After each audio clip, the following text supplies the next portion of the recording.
Olá, meu nome é Cristiane Pizzuti, eu sou trabalhadora do Luz do Caminho e espero que vocês todos estejam muito bem e a gente vai conversar um pouquinho hoje sobre o homem de bem. Quando a gente fala em homem de bem, as características do homem de bem, a gente pensa logo no nosso Jesus Cristo, né? Geralmente a gente pensa nele e tenta se espelhar nele. Mas, como diz um amigo meu, que baita sacanagem, né? A gente querer ser como Jesus Cristo é muito complicado, né? Nós somos ainda muito imperfeitos. Jesus foi um espírito de luz que veio há 2000 anos atrás, ou mais um pouco, né? Para nos trazer alguns exemplos, principalmente, né? E alguns conhecimentos muito importantes para nossa vida, né? Não que outras pessoas antes dele não tivessem trazido esses conhecimentos, mas ele foi a pessoa que conseguiu exemplificar da melhor maneira possível, né? E contar para nós, através das suas palavras, da melhor forma também, o que é o homem de bem. Só que se a gente conseguir ser 1/100º do que foi Jesus, do que é Jesus, esse espírito imortal, né, nós já estaremos muito bem. E talvez a gente pense em outras pessoas para nos espelharmos, né? Talvez a gente pense no Buda, né? Ou mais perto da gente, né? O nosso querido Divaldo, ou o Chico. E aí nós vamos estar longe também, né? É bem complexo se espelhar nessas pessoas. Talvez a gente fique muito frustrado tentando ser como o Chico é, ou como o Divaldo é, um pouco mais próximo, né? O Dalai Lama, né? Também um ser bastante iluminado, né? Ou um yogi, como o Yogananda, né? Lá do budismo. Mas, quando a gente pensa nessas pessoas, como eu disse, talvez não seja a melhor forma da gente, o melhor caminho a seguir, né? Porque cada espírito tem a sua caminhada e está num degrau dessa caminhada. Então, o melhor, talvez, fazer a gente pensar, eu vou pensar nessa aqui, ó, ainda ao ar livre, assim, quando a gente ainda podia, né, sair por aí, ver o mar, etc, né? E eu vou pensar nessa aqui há algum tempo atrás e nessa aqui hoje. E essa aqui hoje, eu acho que tá melhor. Então, a ideia é a gente sempre se comparar com quem a gente foi no passado, né? Com quais as imperfeições que nós tínhamos e hoje em dia a gente já conseguiu superar, né? Tudo aquilo que a gente já conseguiu melhorar na nossa moralidade. Se a gente vai lá para a questão 918 do Livro dos Espíritos, Allan Kardec ele é bem claro sobre quais são as características do homem de bem. Eu me lembro quando eu fui, uma das primeiras vezes que eu fui no Centro Espírita, né, e a palestra era sobre isso. E a pessoa, ela descreveu todas as características do homem de bem e também disse que além daquelas características que estavam ali no Livro dos Espíritos, existiam muitas outras características. Eu quase desmaiei, né? Começando na vida do Centro Espírita, indo ao Centro Espírita, né? Quando ele listou tudo aquilo e disse ainda tem mais, né? Que nem aquela propaganda lá do Shopping Time, eu fiquei um pouco desesperançosa, vamos dizer assim, né? Então, para eu não causar isso em vocês, eu vou destacar algumas características que eu acho que são mais relevantes, talvez, ou algumas que eu acho que a gente pode conversar hoje, tá? A pergunta do Livro dos Espíritos é a 918 e pergunta por que indício se pode reconhecer em um homem o progresso real que lhe elevará o espírito na hierarquia espírita. Então, o que nos mostra que um homem está em progresso real, né? Basicamente essa a pergunta. E aí, entre as características que eu selecionei, diz assim: o verdadeiro homem de bem é o que pratica a lei de justiça, amor e caridade na sua maior pureza. Justiça, amor e caridade.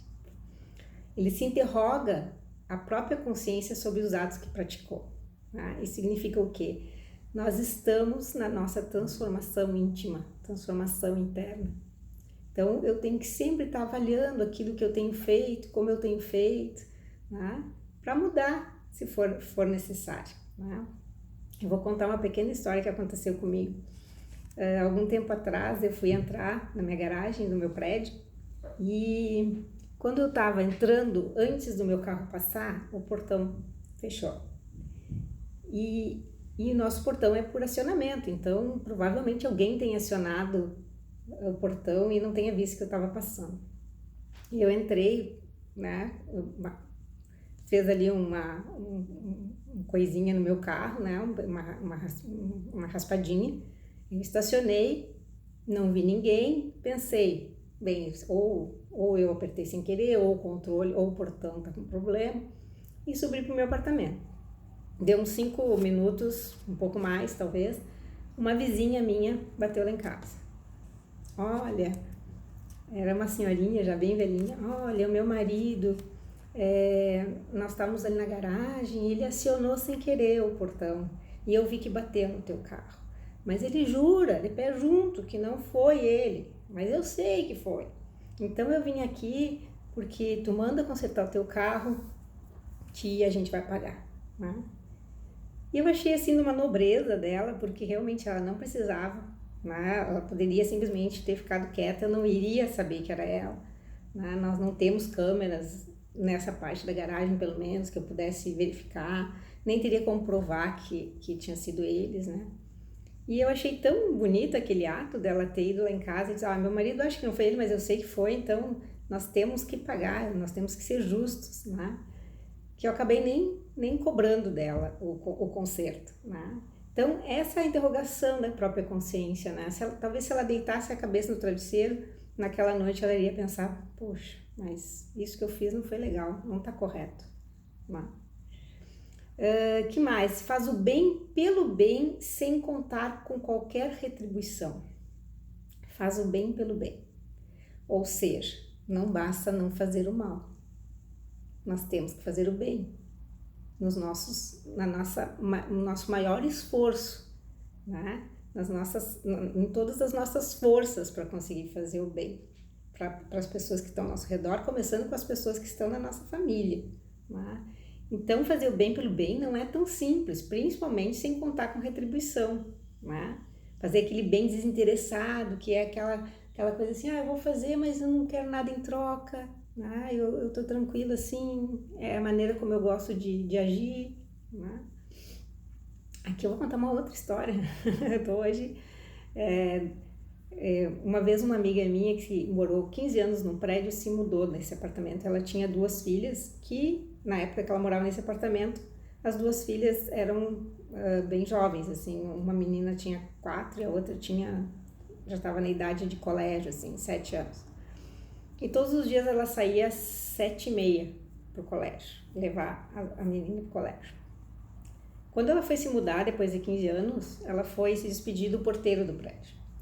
E o porteiro, ele chegou para ela e disse assim, que pena que a senhora está indo embora, eu sempre gostava de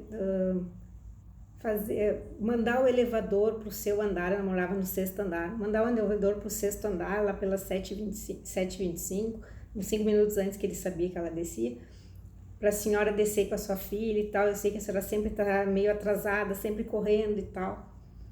E ela ficou pensativa, assim, porque em 15 anos ela não sabia que o porteiro fazia isso. E ele nunca falou para ela, ele não foi a pessoa assim, viu hoje, mandei lá para a senhora, né? Ou seja, querendo algo em troca. E ele falou justamente no momento em que ela não ia poder mais dar nada em troca, porque ela estava indo embora do prédio. Então, fazer o bem pelo bem, sem esperar nenhuma retribuição. É bondoso, humanitário e benevolente para com todos. Também são características do homem de bem, né? Ser bondoso, que nem esse porteiro ou essa minha vizinha. Se Deus lhe outorgou o poder e a riqueza, considera essas coisas como um depósito, um empréstimo, de que ele cumpre usar para o bem. Ou seja, o homem de bem, ele conhece muito bem a transitoriedade dos bens materiais. Ele sabe que tudo que a gente tem é emprestado e é para fazer bem a outras pessoas também. O homem de bem é indulgente para com as fraquezas alheias. Quem nunca errou, né? Então eu consigo ser indulgente, eu consigo aceitar que as outras pessoas façam coisas diferentes de mim e talvez piores do que eu faria, né? E eu perdoo as ofensas, que também é algo bem complicado de se fazer. Então eu selecionei essas características. Claro que o egoísmo, né, ele está um pouco no cerne de todas as nossas imperfeições, né? Então, para eu conseguir alcançar essas características de amor, de caridade, de fazer o bem pelo bem, de ser tolerante, benevolente, de eu entender o propósito do poder e da riqueza, de eu ser indulgente, de eu perdoar, tudo isso eu só consigo fazer se eu não for egoísta, tá?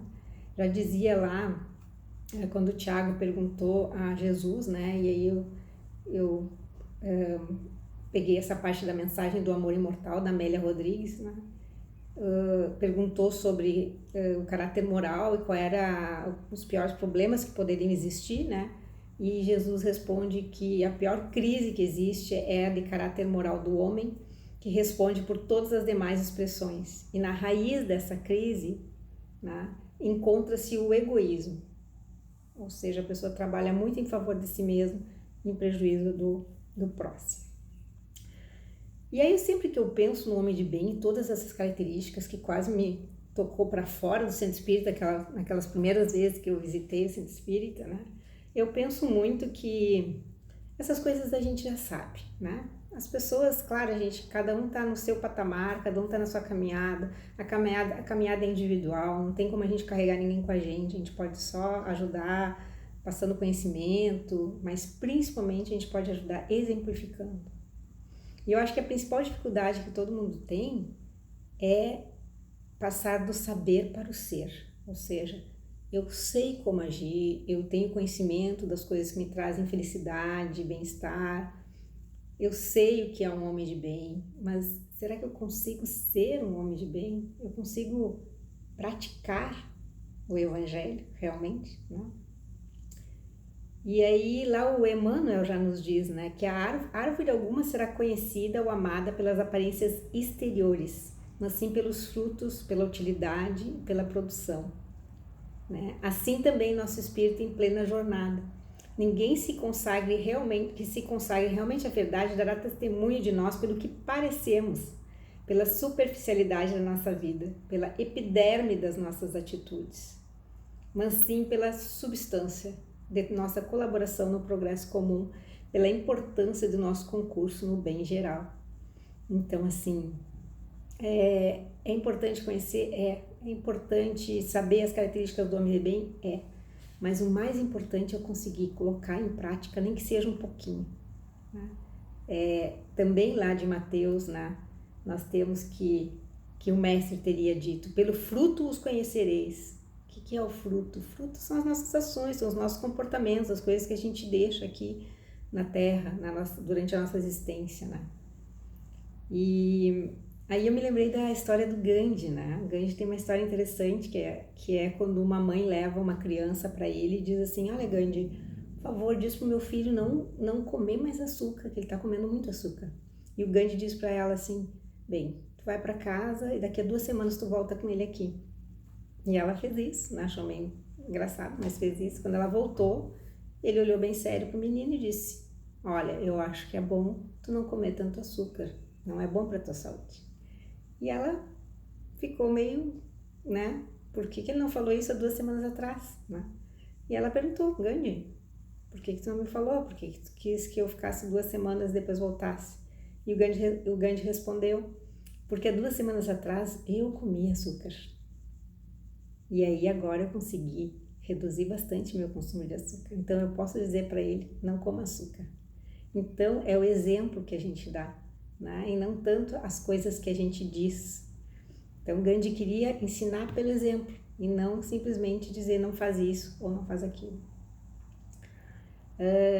Então, como eu falei que mais vale a prática do que a gramática, como dizia minha mãe, né? Vamos tentar praticar, né? E aí eu vou propor um exercício para vocês, certo? Uma brincadeira, talvez.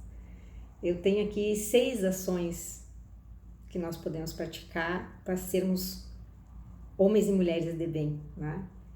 Eu queria que vocês parassem um pouquinho agora e pensassem no número de 1 a 6. E aí, esse número que vocês escolheram, vocês vão ver qual é a ação aqui que eu vou ler. E vamos tentar praticar durante esses próximos 15 dias, pode ser? Então, pensem aí. Já pensaram?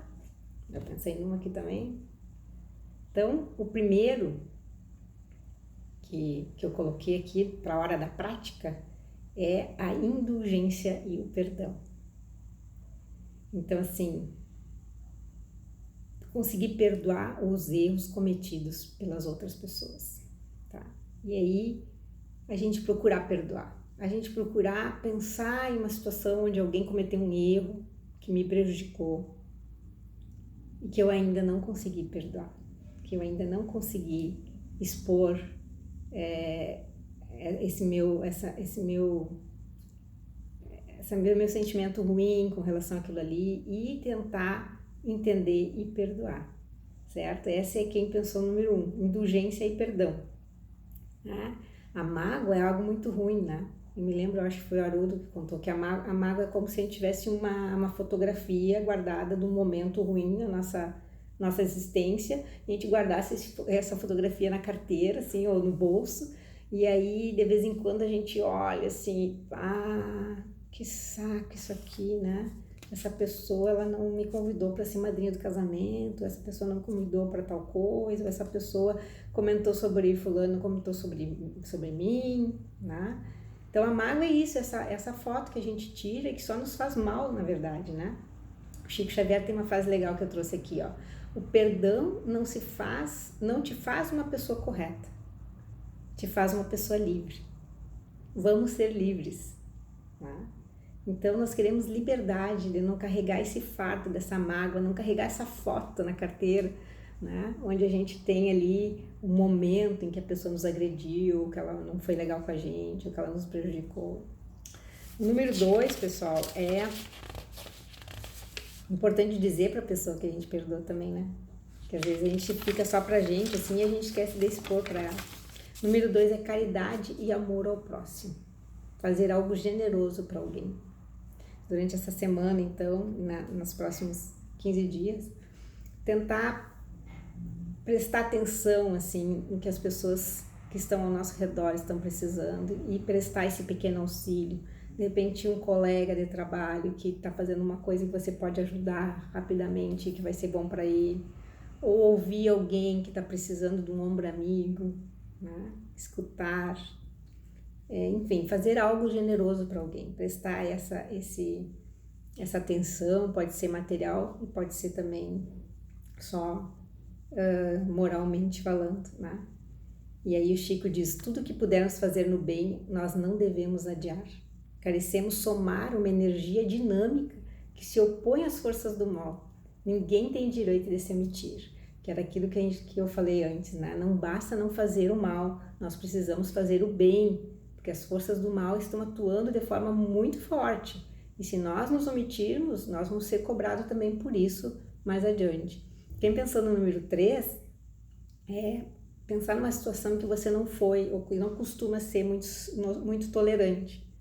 E aí procurar ouvir mais, ponderar, entender o outro lado. Pode ser com o marido, com a esposa, com o filho, no trânsito, certo? Procurar ser um pouco mais tolerante, pessoal, mais paciente. Pensa numa situação em que você não costuma ser paciente e nos próximos 15 dias vou ser mais paciente. O Chico diz, aos outros dou o direito de ser como são, a mim o dever de ser cada dia melhor. Me comparar com essa fotinha aqui e dizer, não, eu tô melhor agora e vou ficar melhor amanhã, né? Cada dia eu vou melhorar um pouquinho. Número 4 é otimismo frente às provas. Né? Tentar ver o lado positivo das situações pelas quais a gente está passando, sorrir mais, reclamar menos, sempre tem um lado positivo, mesmo que se a gente pensar agora na pandemia, tem pessoas com quem eu não conversava antes que eu passei a conversar, né? Eu estou prestando mais atenção às coisas ao meu redor, eu estou dando mais valor para coisas pequenas que eu não dava antes, né? Então, ser mais otimista frente às nossas provas e reclamar menos, que também é muito importante. Quem pensou no número 5 Diga não à maledicência. Evite falar mal de outras pessoas. Quando alguém vier falar mal de alguém, tenta reverter e falar bem daquela pessoa, tá? E isso significa que a gente não pode alimentar comentários sobre pessoas desconhecidas também. Tem gente que acha assim, tá, não vou falar mal de amigo, mas eu posso falar mal daquela celebridade, eu posso dizer, tu viu, fulano de tal, foi pego bebendo todas, ou fez um implante que não sei o que, né, que não deu certo, ou brigou com a mulher em praça pública, e a gente acha que não, aí dá pra falar, porque é de alguém que é público, afinal de contas, né, e não é verdade, a gente não deve fazer comentários negativos, né, pejorativos de ninguém, não importa se é famoso ou não. E o Chico nos diz, mais uma lição, uma das lições mais belas que eu tenho aprendido com o sofrimento, não julgar, definitivamente não julgar quem quer que seja. E por último, para a gente praticar, quem pensou no número 6, cuide do seu corpo. Não se alimente do que faz mal ao seu corpo físico. Não use seu corpo físico de maneira inadequada, né? Dormindo mal, comendo coisas que não são saudáveis. Não crie vícios que prejudiquem o seu tempo. O corpo é muito importante, né? Essa história de, mas é só o espírito que importa, não é só o espírito que importa, o corpo importa, é com ele que nós estamos passando por essa existência, por essas provas na carne. Então ele tem que estar bem, ele tem que estar saudável para nos ajudar a passar por tudo que nós temos que passar, os momentos bons e os momentos ruins. E aí tem uma frase de Emmanuel que eu gosto muitíssimo, que diz assim, devemos cuidar do corpo humano como se fosse viver eternamente, e do espírito como se fôssemos desencarnar amanhã. Vou ler de novo porque é muito legal. Devemos cuidar do corpo humano como se a gente fosse viver para sempre. Então, cuidar dele muito bem, como se a gente precisasse dele para viver para sempre. E do espírito como se fôssemos desencarnar amanhã. Ou seja, não adiar as nossas mudanças, nossa transformação interna. E aí eu vou finalizar então a nossa conversa com uma frase do Chico Xavier, que diz: cada homem é uma casa espiritual que deve estar, por deliberação e esforço do morador, em contínua modificação para melhor. Ok? Espero que vocês tenham gostado. Agradeço a paciência de vocês e até a próxima. Fiquem com Deus. Tchau, tchau.